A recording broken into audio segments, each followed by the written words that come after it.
Hey everyone, this is Michael again, and welcome to the Smackdown review. And before I start the review, if you guys haven't checked out my previous video that I uploaded last night, which it went up late, but I did a unboxing video showing the Stone Cold Steve Austin, Jonathan Bartlett limited edition poster, which they released on 3/16 day, which they released on Tuesday. So, if you guys haven't checked out my video of that, definitely give it a watch. The poster for that is already sold out. It's sold out on day one because it was limited to, I think, 316 because, of course, 3/16 day. So, I was able to get one. So, definitely check out my unboxing video of that if you guys haven't seen it. But SmackDown tonight, this was their go-home show for FastLane, which is this Sunday, which FastLane is shaping up to be a very meh show, in my opinion. There was no need to have FastLane this year. Who asked for FastLane? I know I didn't ask for it. I know you guys didn't ask for it. I mean, we're getting FastLane when WrestleMania is 3 weeks away. It should have went from Elimination Chamber, and then you have all this time to build up for WrestleMania. But I said it before, and I'll say it again. This road to WrestleMania, this build for WrestleMania, is the absolute worst I've seen. This build to WrestleMania is fucking terrible. This WrestleMania should be built up as, big. Because this is the big thing for WWE. Fans are coming back for WrestleMania. It's the first time since, I think, Elimination Chamber last year was the last time that we saw fans at a WWE event. So WWE should be hyping this up. They should be welcoming back the fans who are attending WrestleMania. Because I know the WrestleMania tickets went on sale this week. So, happy for you guys going to WrestleMania, whoever bought tickets. But I know that they did it, different this year, where they're going to be inserted into like a pod. There's going to be social distancing because, of course, the pandemic, COVID. So, but like I said, WWE should be building this WrestleMania up. They should be building it as big and welcoming fans who are attending the show, back so that they could be excited to attend WrestleMania. And unfortunately, they're not doing it. Like I said, this build to WrestleMania has been the absolute worst. Absolutely fucking awful. So with SmackDown, the show was no better tonight. This show fucking sucked tonight. The only thing that we saw tonight that was, big, well, not necessarily big, like, oh my God, I gotta tune in just to see that. It was Edge returning to the ring, making his return in 10 years. He hasn't had a match in 10 years. He made his return on SmackDown tonight in a match against Jey Uso. And the winner of that match will be the quote-unquote special enforcer in Daniel Bryan versus Roman Reigns for the Universal Championship match at FastLane this Sunday. Obviously, it was predictable. But overall, SmackDown, the show tonight fucking sucked. But let's jump right into the review. So, SmackDown opened up tonight, and we saw Sasha Banks and Bianca Belair arguing backstage. Bianca ended up saying that Sasha defending her SmackDown Women's Championship against Nia Jax is a bad decision. Because, of course, Sasha and Bianca are facing Nia Jax and Shayna Baszler this Sunday, where the women's tag team titles are going to be on the line. Obviously, Nia Jax and Shayna Baszler are going to retain, so it's predictable there. So Sasha ended up blaming all this on Reginald. And Bianca ended up saying that she won't be coming out to save Sasha tonight. And Sasha ended up saying that she doesn't expect Bianca to save her. So then Sasha ended up walking out for the match. So we had Nia Jax versus Sasha Banks for the SmackDown Women's Championship. So Sasha came out. Nia Jax and Shayna Baszler then came out. No Reginald. Thank God no Reginald was on the show tonight, because it was shown on the screen that Reginald is having a spa day, which was courtesy of Nia Jax. So no Reginald. Thank God. So the match was okay, because, Sasha Banks being in it. So the match started off with Nia Jax shoving Sasha. Sasha came back, ended up dropping Shayna Baszler through the ropes. Sasha went up to the top, and she ended up driving Nia Jax into the turnbuckles. Sasha then unloaded in the corner and kept Nia Jax down. She delivered double knees to Nia Jax in the corner, and then a bulldog. Sasha then tried to go for the bank statement, but Nia Jax ended up avoiding it. Nia Jax came back and delivered a elbow drop and a splash to Sasha in the corner. Nia Jax then scooped up Sasha Banks and pressured her high in the air above her head, and she ended up dropping Sasha face first in the middle of the ring. Nia Jax went for the cover, which Sasha ended up kicking out at 2. Nia Jax then ended up scooping Sasha for a slam, and she was doing a little trash talking. So Nia Jax ended up dropping Sasha again, and then ended up hitting the Samoan drop to Sasha, which Nia Jax ended up covering, and Sasha ended up kicking out at 2. So then Bianca Belair came out. Sasha Banks ended up rolling out to the floor. Bianca ended up walking over, started checking on Sasha. She was encouraging Sasha to get back into the ring and win the match. And then SmackDown went to commercial. So then, when SmackDown came back from the commercial, we had Sasha Banks fighting back and Nia Jax. Nia Jax ended up delivering a side slam to Sasha, and she went for the cover, which Sasha once again kicked out at 2. Later on, you had Shayna Baszler and Bianca Belair. They were getting into it at ringside. Shayna Baszler ended up rolling into the ring, and Bianca Belair ended up following. And the referee got distracted with Bianca Belair, which allowed Shayna Baszler to deliver a kick to Sasha, but she accidentally kicked Nia Jax. So Bianca Belair ended up sending Shayna Baszler through the ropes out to the floor. Sasha ended up winning the match. Again, the jackknife pin on Nia Jax. So there you go. Sasha ended up winning. She ended up retaining the SmackDown Women's Championship, which, predictable. I even knew that Sasha was going to win. I know a lot of you all knew that Sasha was going to win. So, and post-match, we saw Nia Jax was recovering the ring. Shayna Baszler was apologizing to Nia Jax. So that was that. But overall, it was an okay match. So then we had Kayla Braxton. Kayla Braxton was backstage. She was interviewing Edge.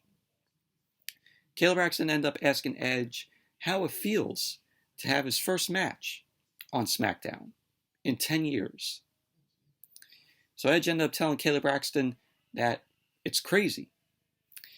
He wanted to say that SmackDown has always felt like home to him, and some of his best career moments happened on SmackDown, including when he defeated The Undertaker.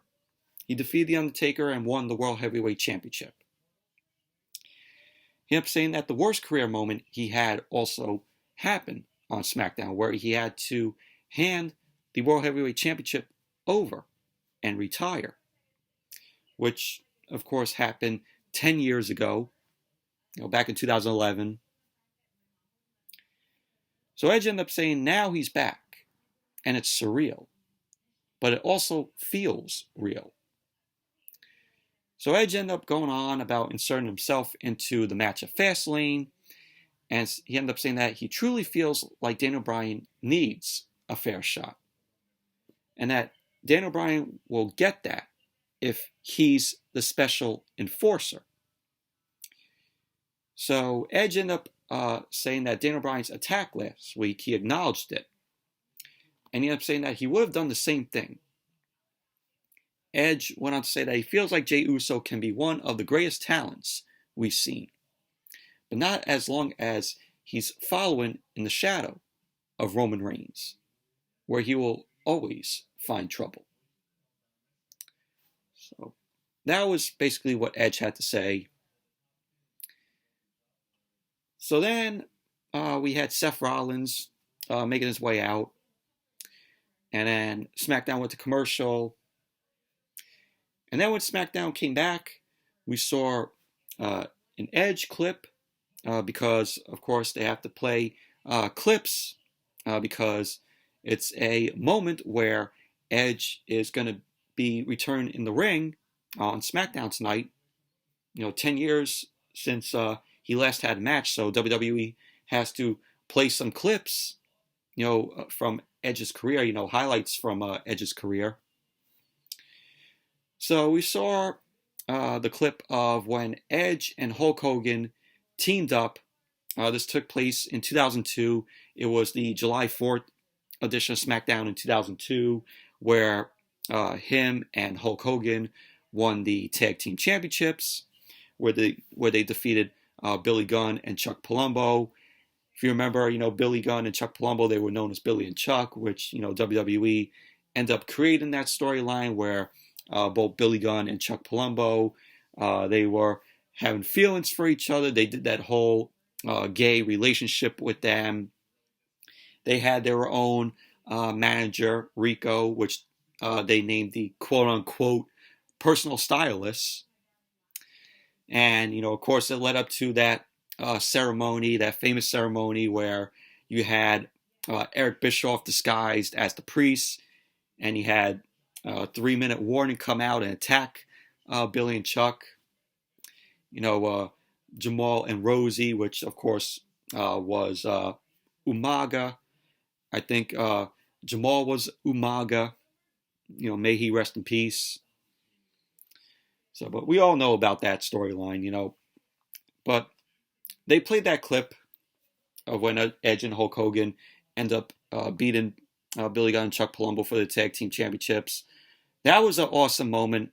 I remember watching that live. I remember where I was when that moment happened, and being so happy to see that, Edge and Hogan, just win the tag team titles.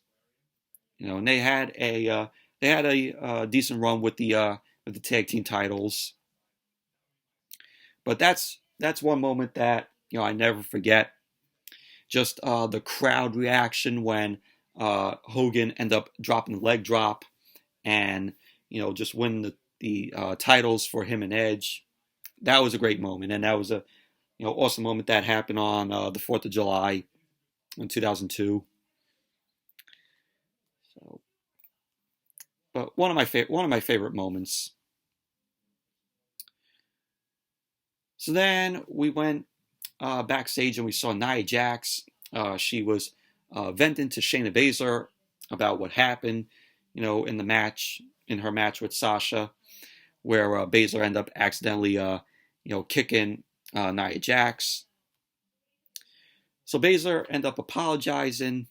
Nia Jax didn't want Baszler's apology, and Nia Jax ended up saying that she wants to know what she's going to do about it, what Shayna Baszler is going to do about it. So Shayna Baszler was like to Nia Jax, "Oh, I'm going to get a match with Bianca Belair. And I'm going to give her the nastiest beating of her life. So that was that, which eventually the match happened later on. So then Seth Rollins was in the ring. Rollins got on the mic, and Rollins ended up talking about making his triumph return several weeks back. When, of course, the SmackDown roster, ended up surrounding the ring. It was like a lumberjack match where they all surrounded the ring to greet Seth Rollins in his return. So Rollins ended up saying that some don't like him, but they did this because they respect him. So Rollins ended up calling them idiots for walking out. If you remember, they all walked out. The SmackDown roster all walked out on Seth Rollins. But Rollins ended up saying that one person took the disrespect too far. And that one person was Cesaro. So Rollins ended up saying about how Cesaro ended up disrespecting him, and that how Cesaro also humiliated and embarrassed him because of Cesaro doing the Cesaro swing on Seth Rollins. So Rollins figured out why, and he ended up saying that Cesaro is just jealous of him. It's just jealous of his success and how he's loved, and that he's a WrestleMania main eventer. And Rollins wanted to say that, he's a WrestleMania main eventer and Cesaro is a failure. So Rollins then went on to say that he is a fighter and that he's not a failure. And he ended up saying that after what Cesaro showed last week, he can't say the same thing.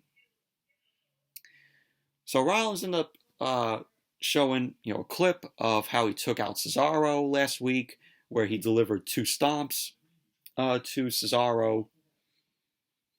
So after that, Rollins ended up taunting Cesaro, and he ended up calling Cesaro the biggest waste of potential in WWE history.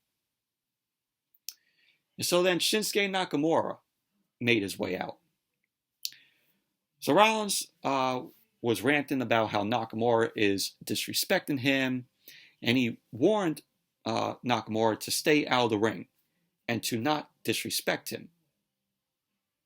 So Nakamura then got into the ring, he took the mic, and he said to Rollins, "Shut up." And so it was funny how the way he said it though, but Rollins ended up going to attack Nakamura. Nakamura avoided it, ended up dropping Rollins with a kick. Rollins then retreated out to the floor, and Nakamura was taunting Rollins from the ring. And, Nakamura was doing, "Come on!" to Seth Rollins, which Rollins ended up coming back into the ring. Rollins ran in, and Nakamura ended up dropping him. Nakamura then went for the Kinshasa, and that was basically how the segment ended. Rollins ended up going back up against the ropes to recover, and that was that. But, this whole Seth Rollins thing, embrace the vision, I see it, I said it before, it's not going to go anywhere. It's not going anywhere.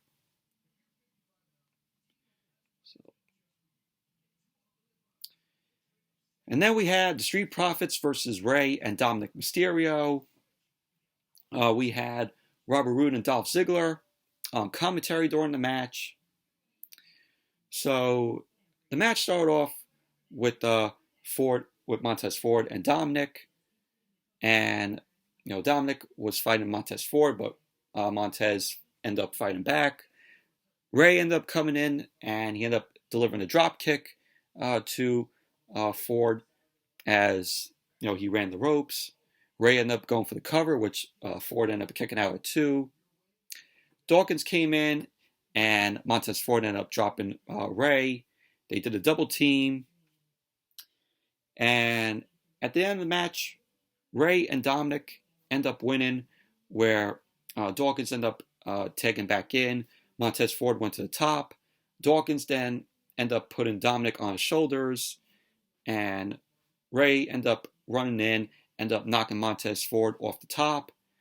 And Dominik ended up rolling Dawkins up. So there you go. Ray and Dominik end up winning the match. Post-match, we had Otis and Chad Gable come out. They end up confronting both Ray and Dominik. They end up saying that the both of them don't think they've earned a shot at the SmackDown Tag Team titles before them. So Chad Gable ended up going on about what him and Otis recently done to both Ray and Dominik. So Ray and Dominik both attack Chad Gable and Otis. They end up taking them out to the floor. So then SmackDown went to commercial.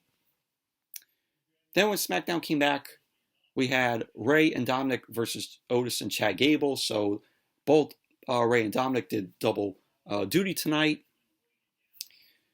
So the match started off with Ray and Chad Gable going at it. And we had 6 people on commentary during this match. Did we really need 6 guys on commentary? We still had Robert Roode, Dolph Ziggler, and then add, the SmackDown commentators, Corey Graves and Michael Cole, plus the Street Profits, Montez Ford and Angelo Dawkins. 6 men all on commentary here. Do we really need it? No. Dolph Ziggler and Robert Roode could have, gone to the back. We could have just had the Street Profits on commentary here. But yeah, you had some bickering back and forth between the Profits and Ziggler and Roode during the match here. But we had Chad Gable end up taking Ray to the top. Ray ended up headbutting Chad Gable down to the mat. Ray delivered the flying senton to Chad Gable. Ray ended up dropping Chad Gable and delivered the 619 to Chad Gable. Dominik ended up coming in, ended up dropping Otis off the apron. Ray went to the top. Otis then ended up crouching him while the referee was backing Dominik out of the ring. And that led to Chad Gable delivering a suplex to Ray. Otis came in, ended up dropping a headbutt on Ray, which then Otis scooped him up, slammed Ray in the middle of the ring. And Otis was continuing to dominate over Rey Mysterio here. So we had, at the end of the match, Otis ended up coming in, and he helped Chad Gable hit a suplex. Otis ended up climbing up to the turnbuckles, and he hit a flying splash on Dominik. So Otis and Chad Gable end up winning the match. Post-match, on commentary, Roode and Dolph Ziggler end up saying that they will welcome any challengers for their tag team titles. So that was basically that, though. But this whole thing, okay, let me get this straight here. Bruce and Vince. You have Ray and Dominik. Ray and Dominik end up beating the Street Profits, their former tag team champions. So Ray and Dominik get a win. But you have them lose after that match to Chad Gable and Otis. Why? Oh yeah, it's bad creative by WWE. It's terrible creative. And we saw it right here. This is lazy booking. This is Bruce and Vince lazy booking WrestleMania season here. During WrestleMania season. Absolutely terrible. Awful. I don't know why they did that. You have Ray and Dominik beat the Profits, but yet you had them lose you have Rey and Dominik lose to Chad Gable and Otis. What the fuck? What the fuck? Bruce and Vince. Oh my God. Well, moving on. Sami Zayn was backstage, and he was ranting to his film crew, his documentary film crew, which this whole documentary film crew that Sami Zayn has, this is actually going to be a documentary. This is going to be a real documentary that's going to be on the WWE Network, from what I heard.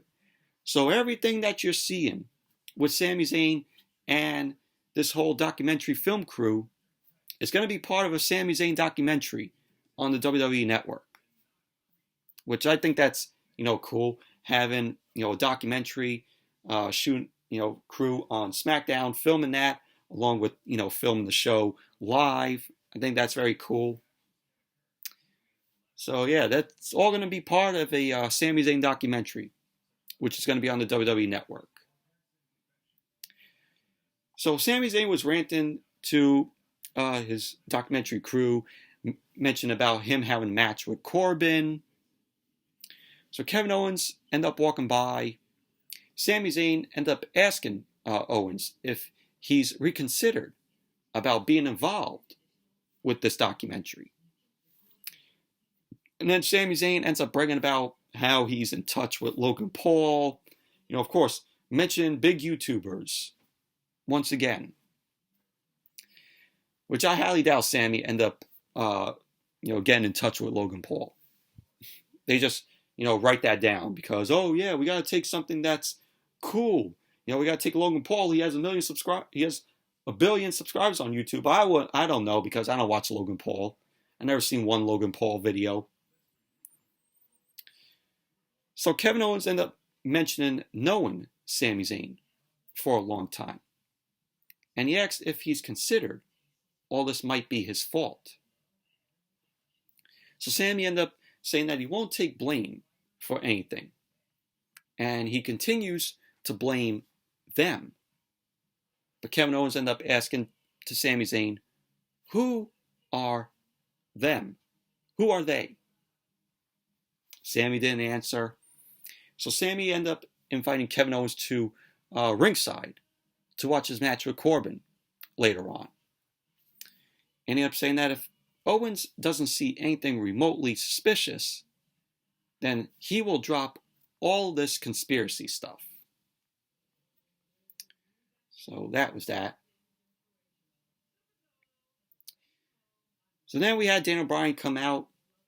Daniel Bryan came out and then SmackDown went to commercial. And then when SmackDown came back, we saw another Edge moment where Edge ended up cashing in his Money in the Bank. This was 14 years ago where he cashed in the Money in the Bank and he won the World Heavyweight Championship from The Undertaker. So we saw that. Good moment there. So we had Daniel Bryan. He was in the ring. He got on the mic and he ended up saying, what a night this is. So he hypes the match with Edge and Jey Uso, which of course the winner, whether it's Edge or Jey Uso, will be the special enforcer at FastLane for Roman Reigns and Daniel Bryan for the Universal Championship. So Daniel Bryan ended up saying about how we all know what will happen at FastLane if Jey Uso wins and defeats Edge later on. Daniel Bryan was like, on the other hand, Edge is the ultimate opportunist and will do whatever he needs to get what he wants. And what he wants is to challenge Roman at WrestleMania, one-on-one. And Daniel Bryan ended up saying that he gets it and that he understands why. And it's because Edge doesn't want to face him. And Edge thinks he can beat Roman. No, Edge is not going to beat Roman. We all know it. So Daniel Bryan ended up saying that the difference between them is Edge thinks he can beat Roman, while he knows that he can beat Roman, and he will prove it Sunday at FastLane when he makes Roman tap out, just like he did to Jey Uso. So then we had the Tribal Chief, the Universal Champion, Roman Reigns. Of course, he came out along with Paul Heyman. Reigns ended up smirking at Daniel Bryan. Paul Heyman ended up handing Roman a mic. Reigns was laughing at the idea of Daniel Bryan tapping him out this Sunday. And Roman ended up saying that he can deal with Daniel Bryan, telling his little lies, like saying that he's ambitious and deserving of the main event at WrestleMania. But he can't drag his name. He can't drag Roman's name and lie on the Tribal Chief, saying he can tap him out. Reigns went on to say that Daniel Bryan doesn't stand a chance and has a better chance of shooting lightning out of his ass or sprouting wings and flying out of there like a bird. Reigns ended up saying no one in his entire career has tapped him out, and that he would rather lose his arm than tap to any man. He wanted to say that he would rather die in the ring than to tap out to someone like Daniel Bryan. So Daniel Bryan ended up saying that Reigns saying he'd rather die is some pretty strong words. So Daniel Bryan ended up warning that everyone thinks they're invisible until they're not, unbeatable, until they lose, and untappable until they tap out. Daniel Bryan ended up saying that he's not just going to make Roman tap, he's going to break him of his beliefs, his delusions. He ended up saying that he doesn't want Roman to die, and that he promises that he will beat him for the Universal Championship at FastLane. So that was how the segment ended, but it was a decent segment here. But when I think about this whole thing with Daniel Bryan, Roman Reigns, and Edge feels like the third wheel. Edge is just basically there because he is the Royal Rumble winner. He's the winner of the Royal Rumble. And he's just the third wheel in this whole thing. So he has more story with Daniel Bryan here than he has with Roman Reigns. If you think about it, Edge is the third wheel in all this. Just think about it. Like I said, the only reason Edge is in this third wheel is because he's the Royal Rumble winner.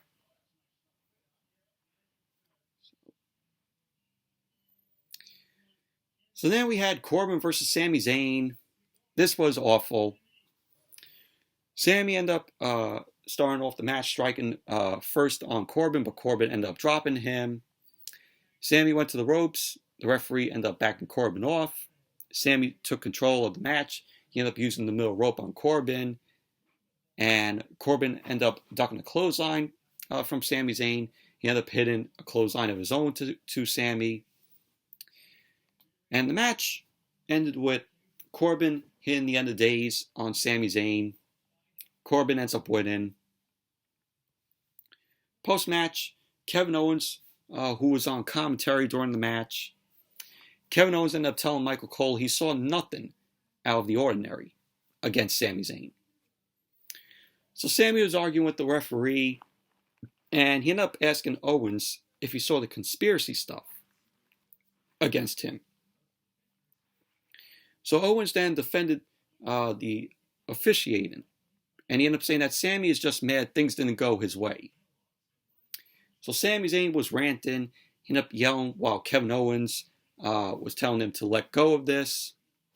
Sami Zayn ended up walking off, and then he ended up attacking Kevin Owens from behind.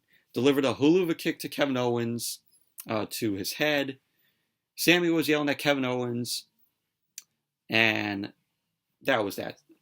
So, and Sami ended up saying that Kevin Owens doesn't want to see the truth, and that's his problem. So it looks like we're going to be getting another Sami Zayn versus Kevin Owens feud here. Sami Zayn versus Kevin Owens, possibly they're going to book that at WrestleMania. I'm in for it. I love seeing Sami Zayn and Kevin Owens go at it. I mean, it's done before. You could say that they pounded this Sami Zayn and Kevin Owens feud. When they had their matches, they pounded to the ground. We've seen it before. Sami Zayn and Kevin Owens go at it. So it looks like they're going to be setting that up for WrestleMania with 3 weeks to go. How they're going to have 3 weeks to build this all up, who knows? So then, after that, we had an interview with Big E and Apollo Crews. It was a sit-down interview. Michael Cole was interviewing both Big E and Apollo Crews. So Michael Cole ended up asking both Big E and Apollo Crews if they'll ever be able to settle their differences. So Big E was just chuckling, and he ended up saying, "Oh, me and Apollo ever settling our differences? Oh, that's over." So Big E was like, he doesn't want to talk about reconciliation or kumbaya, just vengeance. He ended up saying that Apollo Crews has just 2 days, and that he should take those days to enjoy the crispness of air, and enjoy the normal function of his limbs, and enjoy the present, because his new future, Apollo's new future, is dark and bleak. So Big E wanted to say that there's no question that he will retain the Intercontinental Championship this Sunday, while Apollo Crews will get everything he deserves. So Apollo Crews ended up saying that Big E should think twice before talking to Nigerian royalty with such disrespect. So Apollo Crews ended up talking about Nigerian proverbs that his royal grandfather had for those who tried to do him harm. So Apollo Crews ended up saying that his grandfather said to him that you fill your mouth with a razor and you will spit blood. He ended up saying that is exactly what will happen to Big E this Sunday at FastLane. Apollo Crews ended up saying that he will crack Big E's face and that he will see the Nigerian warrior within him. He ended up saying that he will finally have what it deserves, and all of his ancestors and family members will watch him as he stands over Big E's body as the new Intercontinental Champion. So Big E heard enough of what Apollo Crews had to say. He ended up taking his mic off, and he ended up saying, "Oh, there's no waiting until Sunday." So Apollo Crews ended up taking his mic off. So Big E ended up finding a golf cart. So Big E ends up riding the golf cart around Tropicana Field. He was yelling out for Apollo Crews. So the cameraman was shown getting in the back of the golf cart with Big E, as Big E ended up riding it around. Apollo Crews was backstage, and he was telling Big E to come find him. So Big E ended up finally finding Apollo Crews. Apollo Crews, looked like he was going to change his mind. So Big E ended up attacking Apollo Crews. He ended up beating Apollo Crews around backstage. Started hitting, a garbage can to Apollo Crews' back, and they were just destroying each other backstage in Tropicana Field. So Big E was just throwing Apollo Crews into walls, beating him around. So then we got officials end up showing up to separate the both of them. Apollo Crews then got on the golf cart, and he ended up riding away, as the officials were shown trying to hold Big E back. So that was that. But Big E and Apollo Crews the best thing going on SmackDown aside from Roman Reigns. So Roman Reigns and everything that they're doing with Apollo and Big E, it's good. Both Roman and the Big E and Apollo crew stuff is the best things going on SmackDown. They're absolutely entertaining. So then we had Bianca Belair versus Shayna Baszler, which this match went to a no contest because Natalya and Tamina end up coming in and they end up being down on Bianca. We had Tamina end up super kicking Bianca. They end up double teaming on Bianca Belair. So that was that. So then we had another Edge moment where it was the moment that Edge ended up retiring 10 years ago on SmackDown, where he had to relinquish the World Heavyweight Championship. And I remember watching that. I remember where I was when that moment happened. And when he announced that he had to retire, I was just, disappointed because, Edge, is one of my favorite stars. He's always been one of my favorites. But seeing him announce that, he had to retire 10 years ago was just disappointing as a fan. Because Edge, he's a talented guy in the ring. Had great matches. But it was a very sad moment 10 years ago when he announced his retirement. But I never forget that moment where he had to announce his retirement and relinquish the World Heavyweight Championship, where he laid it in the middle of the ring.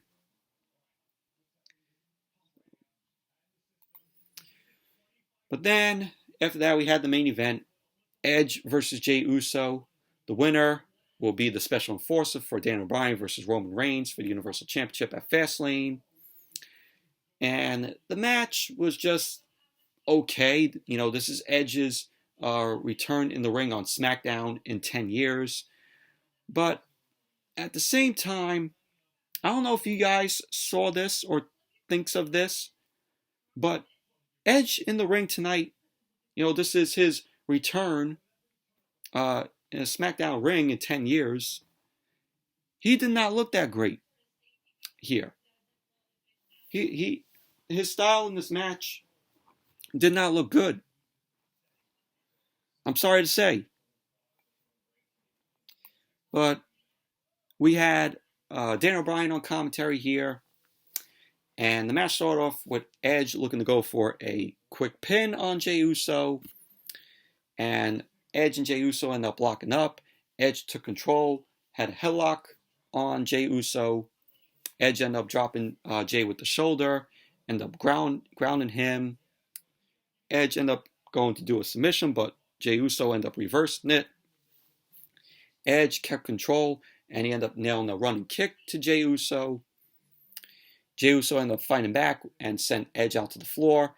Edge was shown clutching his ribs, and Jey Uso ended up falling back and ended up going at it. Jey ended up sending Edge into the ring steps. So Jey Uso then ended up coming into the ring. He ended up running the ropes, delivered a suicide dive, which sent Edge into the corner of the announce table. So at the end of the match, we had Edge win. He delivered a spear to Jey Uso. So there you go. Edge ended up winning the match, which we all knew that Edge was going to win anyway. So Edge is going to be the special enforcer for the Daniel Bryan and Roman Reigns match this Sunday at FastLane. Post-match, we had Daniel Bryan end up looking off from the announce table. So Edge then turned around, and Roman delivered a spear out of nowhere to Edge. So Reigns was talking trash, and he ended up challenging Daniel Bryan to come to the ring. Daniel Bryan got up, and he walked towards the ring. Jey Uso ended up attacking Daniel Bryan at ringside. Daniel Bryan ended up rolled into the ring, and Reigns ended up delivering the spear to Daniel Bryan, and that was that.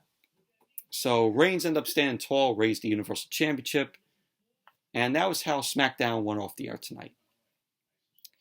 Well, overall, SmackDown was a terrible show tonight. FastLane is looking like a very meh show on Sunday. So, but anyways, that's it for my review of tonight's SmackDown. Thank you all for watching. Hope you all enjoyed this review. Definitely give the video a thumbs up, comment, subscribe. And until the next video, which will be my review of FastLane. So until then, see you all later.